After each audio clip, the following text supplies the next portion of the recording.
Stop talking about comic books or I'll kill you. I don't care if the Hulk could defeat the Man of Steel. I'm gonna rearrange your face if you continue to debate whether Logan's claws could pierce Steve Rogers' shield. Hey there, comic fam. Bullseye Bob here, and welcome to Everything Comics. And welcome to another episode of reviews, previews, and back issue breakdowns. And today are my new comic book day reviews for the books that just came out on February 3rd. Got a lot of books to go over today, and so I won't take too long to get into them. Don't have very many announcements. Number one, I just wanted to say that please be patient. I'm still working on the details for that next giveaway. Of course, the last one didn't go off the way I was hoping that it would, and I'm really excited to be able to offer another giveaway coming up soon.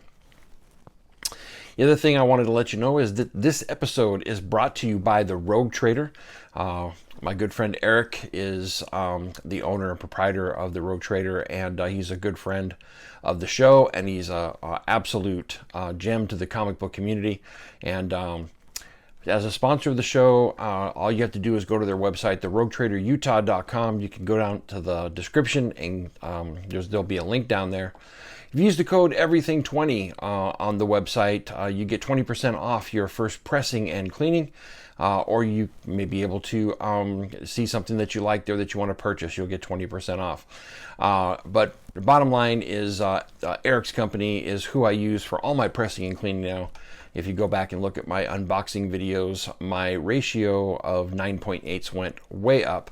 And I am using him exclusively going forward because he provides such a great service. And so go check him out.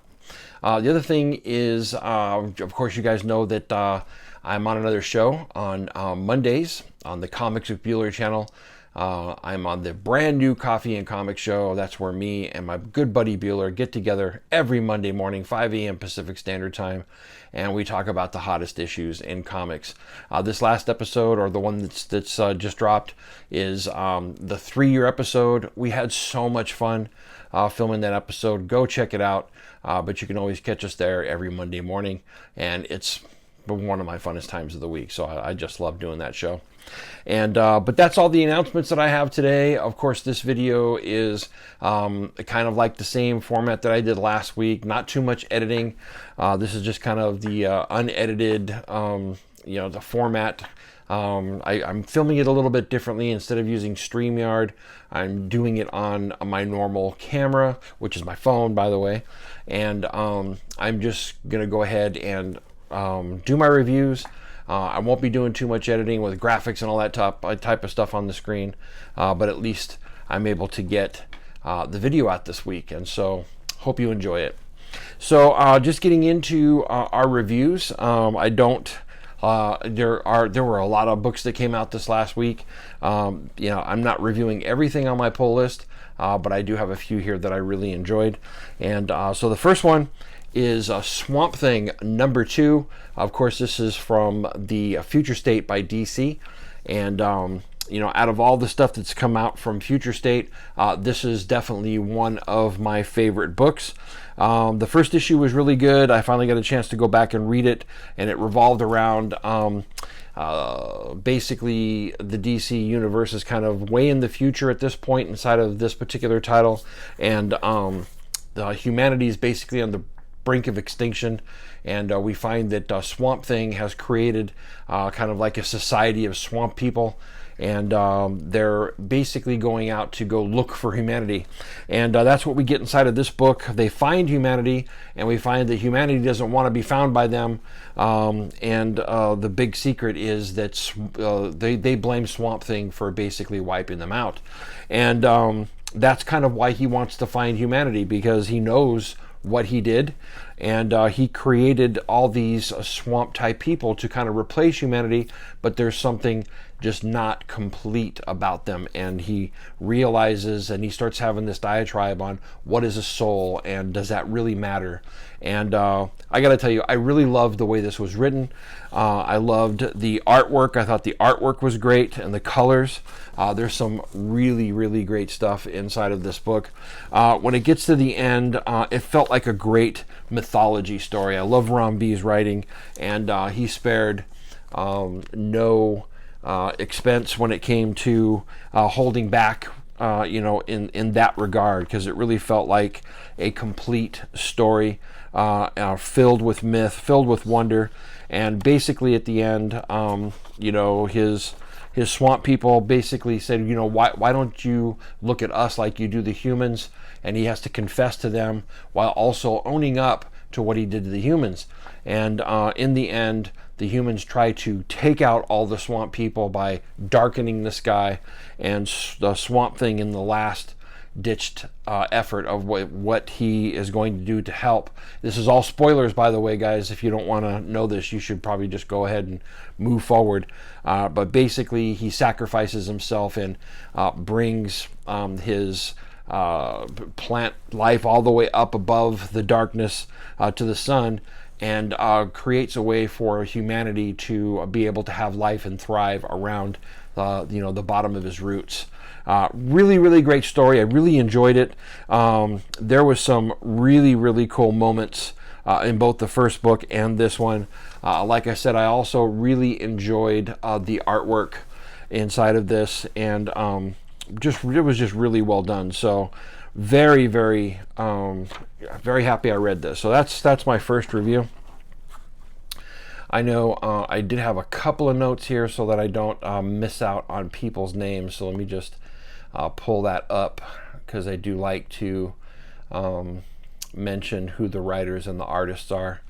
And so the artwork on that last one was done by Mike Perkins, and it was very well done. I really enjoyed it. So that's the first one. And then the next one that I read came from Black Box Comics, and that's Shinokage, also called Shadow of Death. And I haven't really gotten a lot from Black Box in the past, and so this is kind of one of the few that I've gotten from them. And of course, it's a samurai story, so I was really, really interested in it. And I got to tell you, I really enjoyed this. It revolves around looking at the samurai of different clans, and how samurai follow the ethics and codes of not only Bushido, but also the Daimyo, whoever their clan leader is. And inside of here, we have a specific clan that doesn't have like an army of samurai. They've got this supernatural kind of twist to it, and they have 7 samurai, each with their own mask and their own abilities. And in this particular book, we find that one of those samurai was ambushed and taken out. And so we have our main character in this book, who has basically been summoned by the Daimyo, and he's going to be given this gauntlet, and that gauntlet is going to take him through a series of trials, probably inside of his mind, inside of his soul, not in reality, but they're very much real to him while he's going through it. And if he dies during the trials, then he dies in real life. And really kind of cool. We've seen this trope done before. Like if you ever read Wheel of Time, it's kind of the same thing that the Aes Sedai go through when they go through the Arched Terangrial to do their testing to become full Aes Sedai. Same type of thing here. He's going to face his greatest fears and all kinds of different things. Here's a picture of those 7, or at least 6 of them inside of their masks, which I thought was really cool. I don't know what it is about stories like that I really enjoy, when you have a group of like the best warriors, each with their own personality and own abilities, that create, like the greatest force, or like, the greatest knights. I think inside of the Song of Fire and Ice by oh, I can't think of the name, George R. R. Martin. He had the Kingsguard, and they all had these famous names and famous stories of all the feats that they did, kind of the same type of thing. And but anyway, through this, we have the main character going through at least a couple of the trials, very supernatural. In one particular case, he meets up with a demon who he has to fight against, and then in his last trial, he goes up against his undead father. The artwork is, it's okay. It's not anything to write home about. It's not going to be your polished artwork like, from some of the greats that, you get, or that, we're used to seeing. But it was really well done. I like the panel work, and I like the flow of it. But it's just not as polished, as there's a piece of it that does feel a little amateurish. But all in all, I really enjoyed the story. I'm definitely going to keep it on my pull list because I want to see where the story goes. I enjoyed it. So if this is one of those that you were wondering about, Shin no Kage, I would say it's definitely a good read, and pick it up for that. Okay, next on the list we have Venom number 33 by Marvel Comics. Of course, this one is written by Donny Cates and the art by Ivan Coelho. I've been enjoying the whole King in Black event that's going on at Marvel. Par for the course. Marvel is really not, all the different tie-ins in the different books really have no meaning or bearing on the story. So, I've kind of been passing a lot of those up. So the main story is focused in the King in Black title and in the Venom title. And so that's kind of where, I've been focusing. And, I've been enjoying it, but also at the same time, I'm kind of worried about it. I'll explain that in a second. So, bottom line is inside of this, Coelho's artwork is really well done. There's some really dynamic stuff going on here. I enjoyed the artwork in the last issue as well. But basically, after Eddie was thrown off the tower in New York, when he hits bottom, his soul basically is taken to the Hive, or what they call the Codex Reality or something like that. And there he sees some people that he hasn't seen for a while, one of which is Agent Venom, Flash Thompson. And he sees him. And so basically they come up with a way of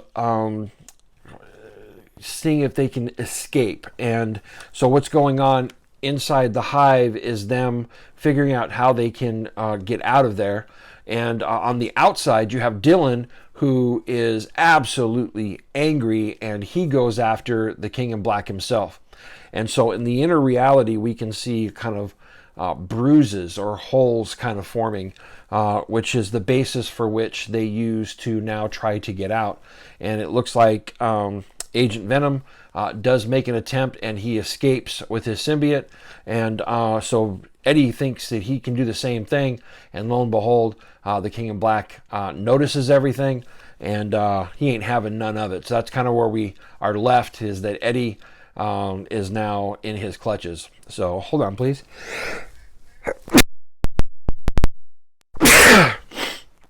There's another one of those things I probably would have edited out. For those of you who said bless you, thank you. Thank you very much. I don't know what it is about recording. I always sneeze. So here is another book that I really enjoyed reading, but I'm kind of worried about it because it's most of the story that we've gotten so far has focused, ever since issue 1, has focused more on Eddie and Dylan, and not so much the actual meta-narrative of the King in Black and what's going on around everything. I don't think the tie-in books do a very good job of showing what's going on there. And so I'm not catching the scope beyond that first book of just how dire things are with the King in Black in play. So I don't know. We'll have to see how things unfold, but I'm kind of getting worried that we're not going to get much more. Does that make sense? I don't know. What do you guys think? Let me know what you think about King in Black inside of the comments. Okay, so the next one we have is Chained to the Grave This one by IDW. This was written by Andy Escherbach and the art by Kate Shernan. So when this was solicited, I really wanted a chance to read it, and so it was put on my pull list. So I got to tell you, I wasn't all that impressed with this book. It's set in the Old West. It has to do with a guy who was killed a number of years ago. I don't think they actually say how long it's been that he's been in the grave, but he stole this guy's gold. That guy had him killed, and the plan was, he knew he was going to come and kill him, and they had a plan that like a shaman or a medicine woman was going to resurrect him from the grave. Well, that didn't happen as quickly as they thought it was going to happen, and so he's been in the grave for a very long time. And now we're getting him coming up out of the grave, and so it just gets kind of weird from there. They try to make it humorous, and it's really not that humorous. The reason why they called chained to the grave, because the chain that is holding him down is actually chained to the gravestone. So when he comes out of the grave, he has to carry the gravestone with him. There's just some weird stuff where the wife, is there to make sure, he comes up out of the grave, and she wants to show him how much she's missed him. So we get kind of this whole, I want to have sex with my dead husband that's been dead in the grave for who knows how long, which was just kind of weird. But I didn't enjoy the artwork. I didn't enjoy the humor, and the story in itself wasn't enough to really keep me held. I kind of like the color palettes on it because they're kind of weird in and of itself. But really, when it comes down to it, I was just uninterested. I was uninterested in the characters. It didn't grab a hold of me as far as the humor, and this one probably won't be on my pull list going forward, which is a shame because I had high hopes for it. But there you have it. Chained to the Grave by IDW. Just not one that I think I'm going to get going forward. All right, so our next one is we have Wonder Woman #2. This is, of course, another one of the DC Future State books. This one is written and drawn by Joelle Jones. And, of course, this continues the story of Yara Flor, who is the new Wonder Woman in the future state, of course. The last issue, we had her going on a journey to basically find her sister, not her real sister, but like her battle sister, or one of her other sisters from Themyscira who would battle with her, and she gets taken into the underworld, and she basically vows to go and get her. I really enjoyed reading this. I thought the artwork by Joelle Jones was it was whimsical. It was really well done. I loved the whole journey to the underworld. There's a bit of failure in the end when she realizes that she can't really take her sister out of the underworld, even though she wins the trial that allows the possibility for that to happen. And you just don't, she comes to a place where she learns that death can't be cheated. And it was really good. I really enjoyed it. Yara Flor is a character that intrigues me, and it's definitely a departure from your normal Wonder Woman stuff. And I really liked it. I really hope we get more of Yara Flor going forward. I really think we are, because they basically already have a show commissioned for her on the CW. I know that in South America they really went nuts over her. This book is selling like hotcakes down there. And so, but I personally really hope I get to see more of that character going forward, and more from Joelle Jones. I was really impressed by both the writing and the artwork. It's my first time experiencing. I don't know if it's pretty sure it's a woman. This is the first time I am experiencing her stuff, so I thought it was really well done. Very cool. Okay, so the next one is Maniac of New York, #1. This one by Aftershock. This one is written by Elliot Kalin and the art by Andrea Muti, something like that. So, yeah, this is another one of those Aftershock books that I really liked. I really enjoyed reading this. Of course, before I got a chance to read it, I heard Robbie's review on it, and he basically said that the book draws on Jason Voorhees very, very heavily. So I was kind of skeptical when I first hopped into the book, but it's not using Jason Voorhees in name, but it's definitely drawing from the whole Friday the 13th storyline and Jason himself. And so when you get an incident where the serial killer strikes, it's not just like one person that's dying. It's anywhere between 10 and 30 people who are dying. And he's basically doing these killings all over New York. And so I thought that was really intriguing. I really enjoyed the writing. I really enjoyed the story setup on this. The artwork was kind of cool. It was a little noirish, but not as dark. And so I love these sickly pale color palette that they used. Because it kind of reflected that sickening feeling in the pit of their stomach that this thing is still out there and continues to grow. And the book revolves around two characters. One who's a detective that's kind of disenchanted and doesn't think that this guy can be stopped, and then one who's been commissioned by the FBI who's just gung-ho and thinks she's going to make her career off of stopping him. And so they've kind of paired those two together, and I liked the interplay between the two. I thought that was great.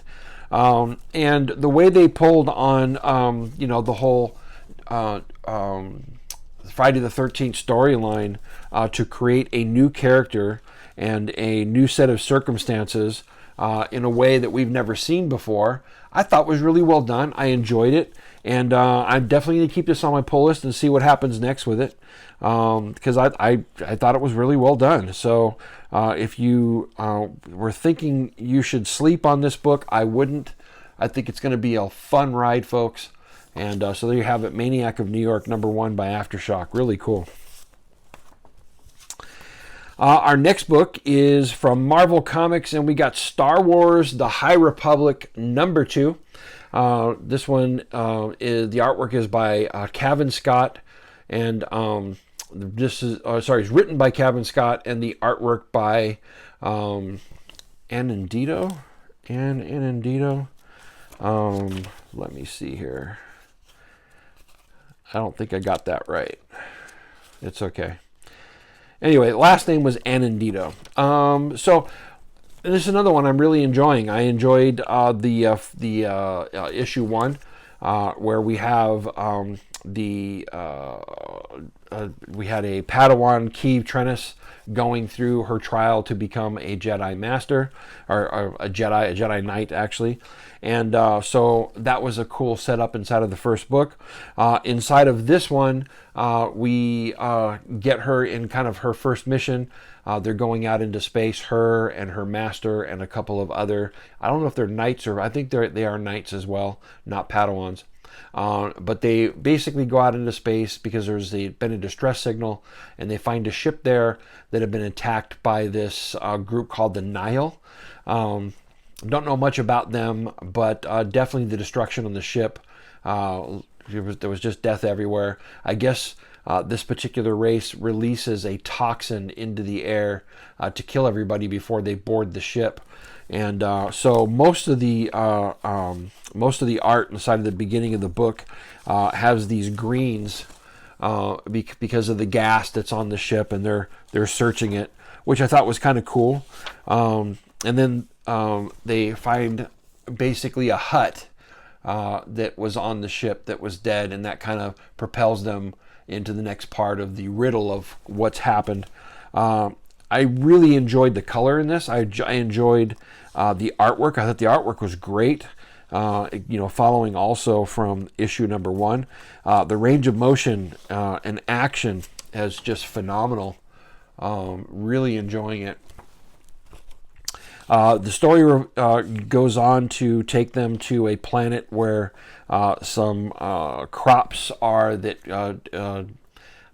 go into the production of Bacta, which is the like the healing agent that the galaxy uses. So we're talking about way back in history, because we know we saw Luke in Bacta tanks, right? But what's going on inside of the story that is kind of becoming the main thing is Master Scree. I think that's what he says. Skeen, Master Skeen. He's starting to act. He does these things on the ship and around some of the other Jedi, kind of acting like somebody who's ready to turn, very emotional. We find out that he went through a very traumatic thing in one of the missions previously, and he's not quite been the same. And it really feels like he's about to turn to the dark side, or something like that is about to happen. So there's kind of a, kind of a tension that's going on from that. But really, again, with the action inside of the book, really enjoying it, really enjoying these new characters. And for a Star Wars book, a lot of the stuff that's been coming out, I really haven't been, absolving myself into. I got a couple of them, but this is the one I'm enjoying the most. So I'm going to continue to get it going forward. Pretty cool. And of course, this is going to be my pick of the week. And you guys know how much I love this title. And it's not my pick of the week because of how much I love the title. It's my pick of the week because of how dang good it was. I'm talking about Canto 2 and the Hollow Men, issue number 5. This brings the conclusion to the storyline that we've been following for the last 5 issues.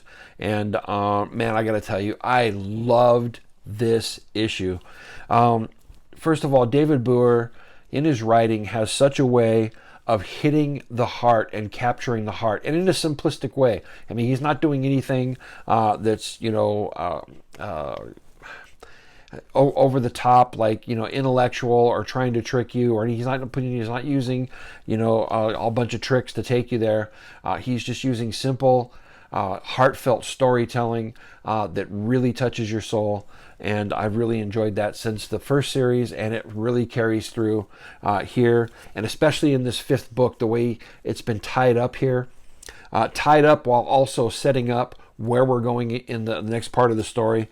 I just absolutely loved it. And then Drew Zucker, his artwork, I don't know what it is about this little guy, as far as being the little tiny knight that he is, how much expression he gets out of those eyes really lends to the feelings that you get when you read this character, and how you get behind him, and the other clockworks that we meet along the way. I love the world we're living in. It's definitely a fantasy world, but it feels so much darker than that. We got some just amazing artwork and some amazing things going on inside of this book. And I'm not going to give away too much because I really want you to read it. But basically, we've come to a place where the showdown of showdowns is going to happen, and I don't think it's going to happen really quickly. We're going to get an interim title after this in April, and then we're going to go into Canto 3, and then David said that Canto 4 will be in 2022, and I don't know if that's where the big showdown will happen, but I have a feeling that when we get to the big showdown, Canto is going to have a lot more allies around him when it happens. But in the meantime, in this book, his meeting with the princess and his taking of the heart, and the message of both hope and love that you find inside of this book really touched me. Again, this is my favorite title right now because no other title is moving me as emotionally as this one does. And just hands down, nothing. I may geek out on a lot of different books, but I'm not moved emotionally like I am with this book. I love Kanto. I love the character. I love the world we live in here, and I just can't say enough about it. I will continue to let people know that they should be on this title. I think I've given away the main graphic novel of the first story arc. I think I've given it away like 10 or 12 times. I don't know. But I that's how much I love this book. So anyway, Kanto and the Hollow Men, Kanto 2 and the Hollow Men, number 5. Definitely my pick of the week, hands down. Absolutely loved it. Can't wait for the next story arc. And of course, you guys stay tuned. Monday, March 1st, 5 p.m. Pacific Standard Time. I'm going to interview both David Bueller and Drew Zucker here on the channel. Can't wait for that to happen. It's going to take me a few minutes to, fanboy out and get that out of my system. But after that, I think it's going to be a great interview. I'm going to try to ask questions that everybody else hasn't already asked already of them. And I'm going to have a lot of fun with it. So stay tuned for that. So that's my reviews. I hope you guys enjoyed them. I sure did. I enjoyed reading the books. And, again, this format of, not editing, I'm trying to not make mistakes as I go along. There's a few. So I think the more I do it, the better I'll get at this. But really, I just enjoy talking about comics, and so I'm going to continue to do that. The times when I can actually get in there and do some editing, I'll make them, look really good, because I really enjoy that aspect of it as well. But this is, pretty much mostly unedited, and but thank you guys for tuning in. I would not be able to do what I do without you guys. Thank you for all the love and support that you guys have given me. It's really been appreciated, and I don't miss a single piece of any comment or email that's been sent to me. I really appreciate that, guys. So that's the show. Hope you enjoyed it. As always, support your local comic shop, and Excelsior, folks. Y'all take care.